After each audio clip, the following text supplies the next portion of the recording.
오늘 성경 말씀은 요한복음 14장 16절에서 18절입니다. 교회 절기 중에 성령 강림절은 예수님께서 승천하신 후 성령님이 오순절에 마가의 다락방에 임재하신 것을 기념하는 절기입니다. 예수님은 사람들의 죄를 대신 지시고 십자가에서 죽으셨습니다. 예수님의 대속이 죽으심으로 죄인된 우리는 사망에서 영생으로 옮겨졌습니다.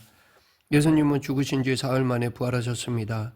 그리고 부활하시고 40일 후에 부활의 몸을 입으시고 하늘로 승천하심으로 다시 하나님 나라로 올라가셨습니다. 그런데 사도행전 1장 4절 5절에 보면 예수님이 하늘로 올라가시기 전에 제자들에게 부탁하신 말씀이 있습니다. 예루살렘을 떠나지 말고 내게서 들은 바 아버지께서 약속하신 것을 기다리라. 요한은 물로 세례를 베풀었으나 너희는 몇 날이 못되어 성령으로 세례를 받으리라. 예수님이 승천하신 후 제자들은 예수님의 말씀을 따라서 예루살렘에 있는 마가의 다락방에 모였습니다. 그리고 그들은 한 마음으로 하나님께서 약속하신 것을 기다렸는데 그것은 하나님께서 보내주시기로 약속하신 성령님이었습니다. 하루 이틀 사흘 시간은 흘러갔습니다. 몇 날이 못되어 성령으로 세례를 받겠다고 했는데 예수님이 승천하신 지 9일이 지났는데도 성령님은 임재하지 않으셨습니다. 그러다가 10일이 되는 오순절날에 다락방에 모여있는 120여 명의 무리들에게 불의 혀 같은 성령님이 각 사람 위에 임하셨던 것입니다. 예수님은 승천하시기 전에 자신이 아버지께로 가는 것이 제자들에게 더 유익이라고 말씀하셨습니다. 언뜻 생각하기에 예수님이 이 세상에 남아 계시면 더 좋을 것 같은데 예수님은 성령님이 오시는 것이 제자들에게 더 유익하다고 말씀하셨습니다. 오늘 말씀을 통해 하나님께서 이 땅에 성령님을 보내주셔서 우리에게 주시고자 했던 유익이 무엇인지를 알아보겠습니다. 먼저 예수님께서 보혜사를 보내시겠다고 하신 것을 통해 사람들은 성령님의 도움이 필요한 존재임을 알 수 있습니다. 그동안 예수님의 제자들은 3년 동안 예수님과 함께하면서 많은 것을 배웠고 능력을 행하기도 하였습니다.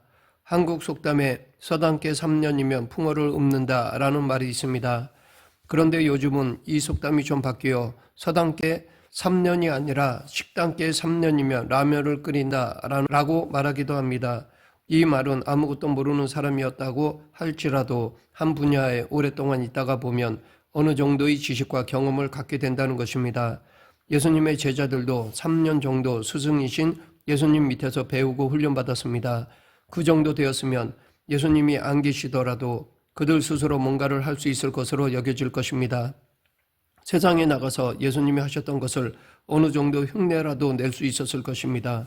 그런데 예수님은 제자들에게 예루살렘을 떠나지 말라고 하셨습니다. 즉 예수님은 제자들에게 자기 지식, 자기 감정, 자기 의지로 섣불리 나가지 말고 먼저 하나님의 선물인 성령을 꼭 받으라고 하신 것입니다. 왜냐하면 성령의 도우심 없이는 예수님이 주신 사명을 감당할 수 없기 때문입니다. 예수님은 하나님 아버지께서 또 다른 보혜사인 성령을 너희에게 주실 것이라고 했는데 이 보혜사라는 말의 원어는 헬라어 파라크레토스입니다. 고대 법정에서 소송을 당한 사람이 스스로 변호할 수 없을 때 친한 친구를 불러 도움을 받을 수 있습니다. 그때 도움을 위해 부름을 받은 사람을 파라크레토스라고 하였습니다. 그러기에 이 파라크레토스는 자신을 부른 친구를 위해 여러 필요한 도움을 줍니다. 그런데 이 파라크레토스는 여러 의미를 가지고 있습니다. 중재자, 위안자, 대언자, 돕는 자 등의 뜻이 있습니다. 이렇듯 성령님은 파라크레토스가 되셔 사람들을 돕기 위해 여러 가지 일을 하시는 멀티플레이어이십니다. 불화한 사이에 들어가셔서 중재도 해주시고 낙심 가운데 있는 이들을 위로해 주시기도 하십니다. 성령님은 다양한 모습으로 우리를 도우십니다. 예수님은 제자들에게 이 성령을 기다리라고 하셨습니다. 그런데 성령님만이 보혜사가 아닙니다. 예수님은 또 다른 보혜사를 너에게 주사라고 하셨습니다. 그러니 성령님 전에 이미 보혜사가 있었다는 것입니다. 그분은 바로 예수 그리스도, 바로 자신을 말씀하시는 것입니다. 예수님 본인도 사람들에게 보혜사로 사람 곁에 오셨습니다.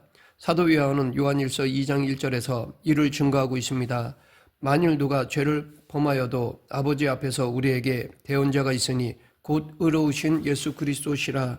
여기서 대언자로 쓰인 헬라어가 파라크레토스입니다. 예수님은 죄인된 사람을 대신해서 하나님께 대언해 주신 보혜사셨던 것입니다. 하나님께서는 보혜사이신 예수님과 성령님을 우리에게 보내주셨습니다. 그 이유는 사람들은 도움을 받아야 되는 존재이기 때문입니다. 그런데도 무신론자들이나 많은 세상 사람들이 인간은 신의 창조가 아닌 진화에 의해 스스로 존재했고 그러하기에 신은 없고 신적인 도움 없이도 스스로 살아갈 수 있다고 생각합니다. 무신론자들은 신은 의지가 약한 사람들이 의지할 대상을 찾기 위해 만든 허상이라고 말하기도 합니다. 그러나 그렇지 않습니다. 사람은 하나님의 도우심 없이는 살아갈 수 없는 존재로 하나님께서 창조하셨습니다. 세상 사람들이 하나님의 존재를 인정하지 않는다고 할지라도 그들이 육신적으로 생존할 수 있는 것은 하나님의 은혜와 도우심이 있기 때문에 그렇습니다. 그리고 영적으로도 그렇습니다. 죄인된 사람들은 스스로를 죄로부터 구원할 수 없습니다. 그래서 하나님은 사람의 영혼을 구원하시기 위해 보혜사 예수님을 보내주신 것입니다. 예수님은 십자가에서 죽으심으로 보혜사로서의 사명을 감당하셨습니다. 그리고 이제 성령님은 첫 번째 보혜사의 바통을 이어받아 예수님의 구원의 사건이 지속되게 하십니다. 그래서 사도 바울은 고린도전서 12장 3절에서 성령으로 아니하고는 누구든지 예수를 주시라 할 수 없느니라 라고 하였습니다. 성령님은 사람들로 예수님을 구세주로 깨닫게 하셔서 죄를 회개하고 구원에 이르도록 하십니다. 이뿐만 아니라 지속적으로 진리의 말씀으로 살아갈 수 있도록 하나님의 말씀을 깨닫도록 하십니다. 요한복음 14장 26절 보혜사 곧 아버지께서 내 이름으로 보내실 성령 그가 너에게 모든 것을 가르치시고 내가 너에게 말한 모든 것을 생각나게 하시리라. 성령님께서 예수님의 말씀을 우리로 하여금 깨닫게 하시고 그 말씀대로 살아갈 수 있도록 하십니다. 우리는 보혜사의 도움이 없이는 구원함을 받을 수도 없고 구원의 삶을 살아갈 수도 없는 연약한 존재입니다. 우리는 성령님의 도우심으로 예수님을 구세주로 믿어 구원받았고 영생의 길로 인도함을 받고 있는 것입니다. 이렇게 하나님 아버지께서 제자들에게 보혜사를 보내주셨는데 이 보혜사 성령님이 너희와 항상 함께 있게 하리니 라고 하셨습니다. 그동안 제자들은 예수님과 3년 동안 함께 했습니다. 예수님은 부모와 같이 제자들과 늘 함께 하시면서 돌보시고 인도해 주셨습니다. 그렇기에 예수님께서 승천하신 후 그들은 이제 어떻게 해야 할지 몰랐을 것입니다. 예수님이 승천하신 이후 그들은 고아와 같은 상태가 되었습니다.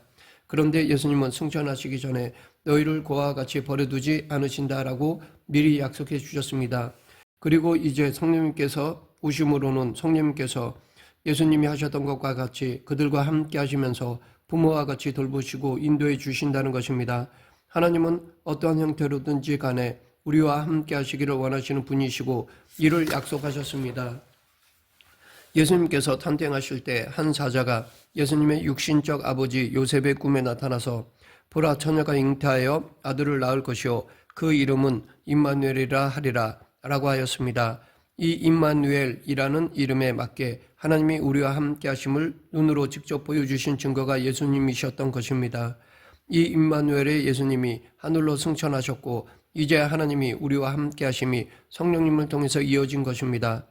우리가 가장 가까이 함께 하는 사람은 아마도 가족, 친구들일 것입니다. 직장 생활을 하는 사람에게는 직장 동료일 것입니다. 이들과 함께하며 교제하면 서로의 삶에 도움이 될 것입니다. 그런데 그 어떠한 사람들보다 우리와 친밀하게 함께 하시는 분이 성령님이십니다. 이 파라크레토스라는 말을 보면 파라와 크레토스의 합성어인데 파라는 무엇 옆에 그리고 크레토스는 불러들인 이라는 말입니다. 이를 종합하면 성령님은 우리 옆에 계시도록 부르심을 받은 분이시라는 것입니다. 그런데 성령님은 우리 옆에 계실 뿐만 아니라 우리 안에 계시는 분이시기도 합니다. 성령님을 히브리어로 루하흐, 헬라어로 퓨뉴마라고 하는데 이 모두 바람, 숨, 공기라는 뜻입니다. 영이신 성령님은 공기와 같이 눈에 보이지 않지만 우리의 영혼을 숨쉬게 하고 살리시는 영이십니다. 그분은 우리 안에 숨과 같이 들어오셔서 역사하시는 분이십니다. 이 성령님이 오순절날 마가의 다락방에 있는 120명에게 임하셨습니다. 이때 성령님은 급하고 강한 바람 같은 소리를 내며 다락방에 임하셨습니다. 그리고 곧 불의 혀처럼 갈라져서 각 사람 위에 하나씩 임하셨습니다. 성령님은 그 옆에 계신 것이 아니라 아예 그들 각자에게 동시에 임하셨던 것입니다. 성령님은 우리를 돕고자 늘 함께 하시는 분이십니다. 우리가 때로 주변에 아무것도 없는 외로운 순간을 맞이할 때에 잊지 말아야 할 것은 그 누구보다 성령님께서 내 옆에서, 아니 내 안에서 나를 돕고자 함께 하신다는 것입니다. 우리가 이를 깨닫고 성령님의 도우심을 늘 구하는 삶을 살아야 할 것입니다. 그리고 성령님은 우리와 항상 함께 있는 분이십니다. 가장 가까이에서 항상 함께 계십니다. 사람은 아무리 친밀하다고 할지라도 항상 함께 하지 못할 때가 옵니다. 그러나 성령님은 그렇지 않습니다. 항상 함께 계십니다. 그런데 성령님이 항상 함께 할 것이다 라는 말씀은 이보다 더 깊은 의미를 가지고 있습니다. 성령님께서 이 땅에서만 우리와 함께 하신다고 한다면 항상 함께 하신다라고 말할 수 없을 것입니다.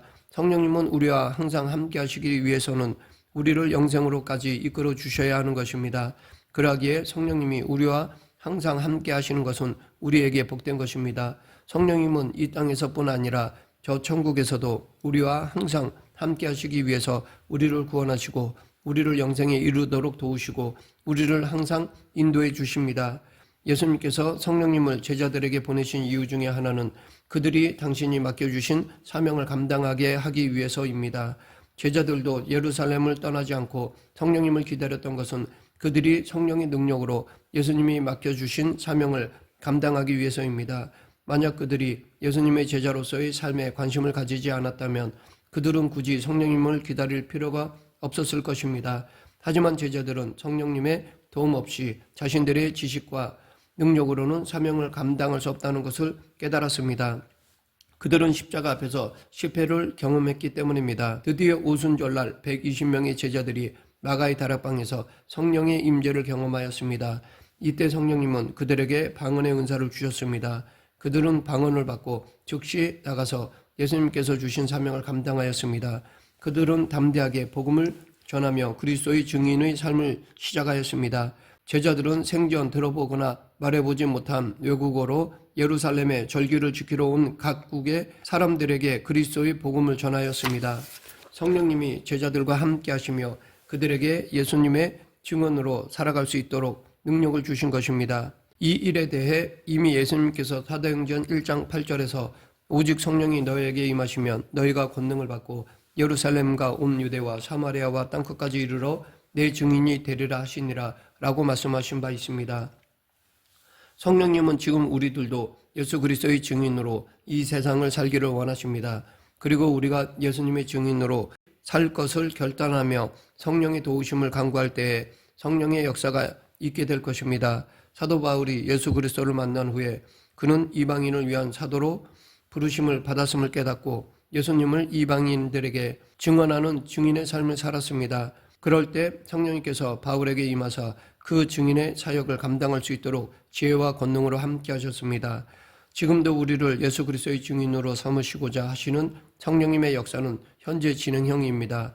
사람은 예수님의 뜻대로 구원의 삶을 살아가기에는 무지하고 연약한 존재들입니다. 그러기에 절대적으로 신적인 도움이 필요한 존재들입니다. 하나님은 이를 잘 아시기에 우리에게 성령님을 보혜사로 보내주셨습니다. 그리고 성령님은 우리의 구원을 가능케 해 주셨고 구원의 길을 걷게 해 주십니다. 지금도 성령님은 우리와 항상 동행해 주십니다. 말씀을 맺겠습니다. 하나님은 우리가 예수님의 증거자로 살아가기를 원하십니다. 우리의 삶을 통해서 예수님이 그리스도시요 하나님의 아들이심을 드러내기를 원하십니다. 그 일을 위해서 때론 우리를 어려움 가운데로 보내실 때도 있지만 그때도 역시 성령님은 우리 곁에서 우리로 증인의 삶을 살아갈 수 있도록 능력으로 함께해 주십니다. 이 시대에 예수님의 증거자로 부름받은 우리도 성령의 권능으로 주신 사명을 감당하는 자가 되어야 할 것입니다. 보혜사 성령님의 권능으로 주신 사명을 감당하는 저와 여러분 되기를 간절히 축원합니다. 기도하겠습니다. 사랑과 은혜가 풍성하신 하나님 아버지, 내 힘, 지식, 능력을 의지하기보다 먼저 성령님의 권능을 간구하며 주신 사명을 감당하는 성도가 되게 하여 주시옵소서. 예수님 이름으로 기도드립니다. 아멘.